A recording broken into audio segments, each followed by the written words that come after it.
First News at 6 starts right now.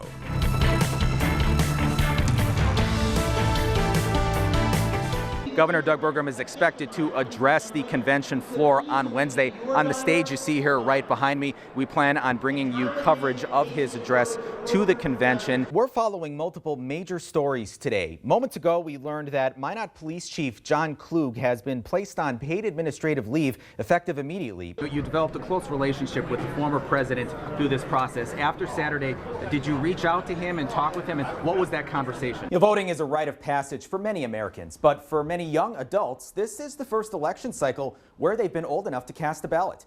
Elizabeth Shores headed to the Bismarck State College campus to speak with some first-time voters. Nicole Rice walked out of the courthouse Wednesday, now a free citizen, and took part in a brief prayer circle with her family and her law team before going her way. As for the Knutson family, they're still left searching for answers as to the loss of their loved one, Anita. Anita Knutson, by the way, would have turned 37 years old this September. Over the past months, we've reported on the case against former State Senator Ray Holmberg, now convicted and serving a federal prison sentence for sex crimes against children. Today, we got the chance to sit down with North Dakota Attorney General Drew Wrigley. The street that was once known as Old World 3rd, this week has been transformed into something of a new world. We got security, police officers, lots of it. For those who still get a newspaper, many people woke up on Sunday morning to their newspapers with this now iconic photo of a bloodied former President Trump pumping his fist at the crowd in Pennsylvania before Secret Service rushed him off the stage. During the break, we were talking about how the tenor of some of the campaigns this season, not so much locally, but more the statewide elections. Yes. Can you elaborate on that? You know, I've been enjoying these warm temperatures for a while, Jacob, but I guess it was bound to start feeling like fall sooner than later, huh? Yeah. I want to remind our viewers, too, I'm going to pick up a little bit here so you can tell that this is this heavy, wet snow. So if you're out shoveling last night's snow or the stuff we're get today, be careful, don't push too hard, take breaks if you have to. It's heavy snow that we're dealing with. Been coming to the North Dakota State Fair for 10 years now. I keep telling myself I'm gonna do this, so this year is the year. I'm getting my face painted. I'm gonna go with the Spider-Man look. I'm joined, that's cold.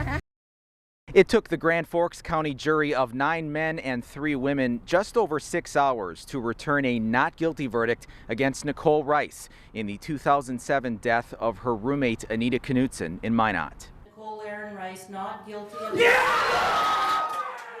The defense crying out in jubilation as the clerk of court read not guilty, with Rice collapsing in her chair, overwhelmed by emotion.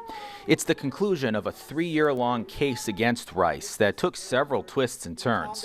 At trial, the prosecution saying Rice had means, motive, and opportunity, pointing to her alleged confessions to 2 people and inconsistent statements to law enforcement. And he told you during his testimony that he caught the defendant in a lie during that interview about where she was at or around the time of the murder. But in the end, the jury sided with Rick Sand and his defense team, who characterized the case against his client as a media circus due to the national attention it received. It's a media circus because they can put her in that chair, and these people helped them do it. And it's garbage. And they should be ashamed of themselves, all 3 of them. Family and friends of Knutson's reacting to the verdict. Anita's sister, Anna, speaking on her own behalf, was critical of the defense team's celebration of the verdict, adding, "I spent the last week reliving some of the hardest parts of the last 18 years of my life. And in those 18 years, one thing I've learned is that a not guilty verdict does not mean innocence. I cannot say the same for many of the people in that room, but my conscience is clear." Anita's childhood friend, Tyler Schmaltz, an outspoken advocate for her case over the years, saying in part, "God truly knows what happened that night, and we all will have to stand before him one day and be judged, and I am happy knowing when that day comes, I get to meet Anita again." Nicole Rice walked out of the courthouse Wednesday, now a free citizen, and took part in a brief prayer circle with her family and her law team before going her way. As for the Knutson family, they're still left searching for answers as to the loss of their loved one, Anita. Anita Knutson, by the way, would have turned 37 years old this September. At the Grand Forks County Courthouse, I'm Joe Skur-SHESS-key reporting for your news leader.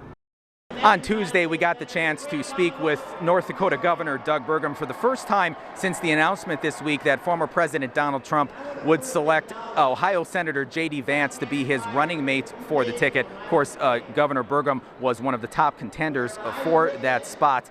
That was the question we asked him off the top, his thoughts on the selection, and even though it goes without saying it's a bitter pill to swallow for him, he was very supportive of the selection. He referenced what he sees as Senator Vance's small-town values and said that the Trump-Vance ticket would be a strong one.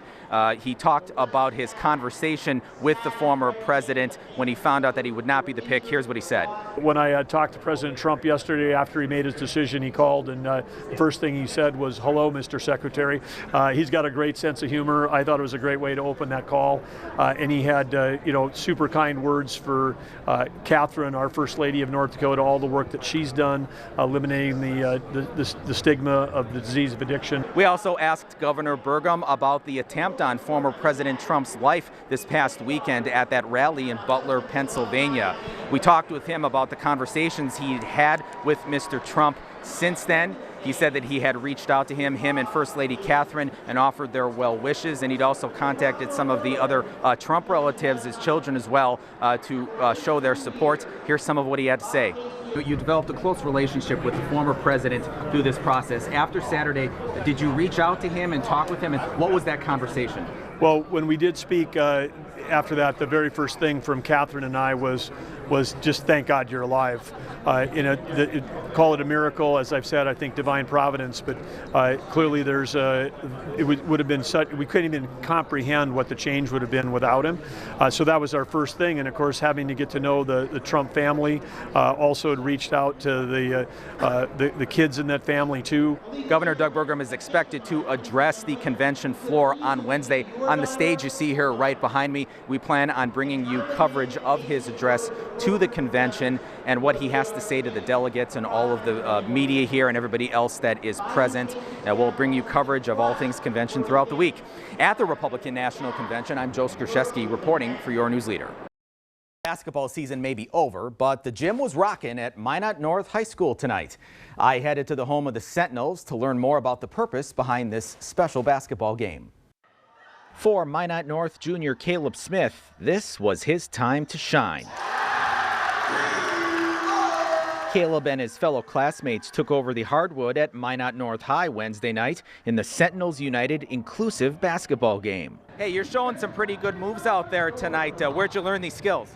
One of skills of basketball, I don't know if he goes to school. The Sentinels United Student Club organized this evening of fun, giving students of all abilities a chance to follow their hoop dreams. Organizer Ellie Schaefer says she's grateful for the community's support. We've had like 8 community sponsors who have given donations, monetary gifts for door prizes. We've had countless people come in and ask how they can help. Any Minot North student who receives special education services could play, along with Gen Ed students who showed leadership in working with special ed students. Their classmates and families packed the bleachers to cheer them on.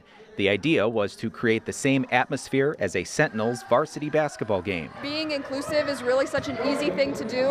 It's all about just supporting everyone around you. While the teams kept score, sportsmanship and inclusivity won the day. Lots of these kids, they don't have activities that they're welcome to. They don't have as many resources or outlets that the rest of us do. And so to be able to provide that, and as a parent to have your student have something to really look forward to outside of school has been amazing. Schaefer says it was special to see this game become a reality. To be honest, I have been getting emotional tonight. A lot of work has gone into this, and this is kind of my passion. This is what I love to do. Proving that being inclusive of others is truly above the rim. Al Schaefer says Sentinels United has grown over the year to include roughly 250 students. She says she plans to attend Minot State next year to study elementary education and eventually pursue special ed. Whatever Joe's doing, it's always fun. Either he's eating the treats or maybe getting his face painted. What are you doing, Joe?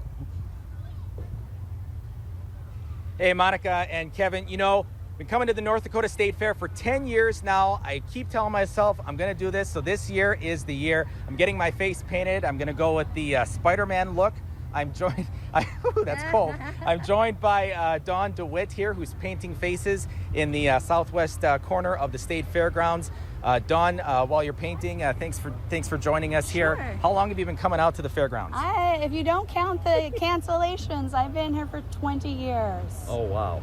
That's very cool. And what are some of the most famous face paintings that, one of the most popular ones that you do at the fair? I mean, obviously Spider-Man. Always a super popular guy. Yeah, right? This particular year, well, unicorns. Yeah? Unicorns have been popular for years, will probably remain popular forever. We do a lot of unicorns and a lot of butterflies. Everybody loves superheroes. Yeah. We all need a hero, right? Right.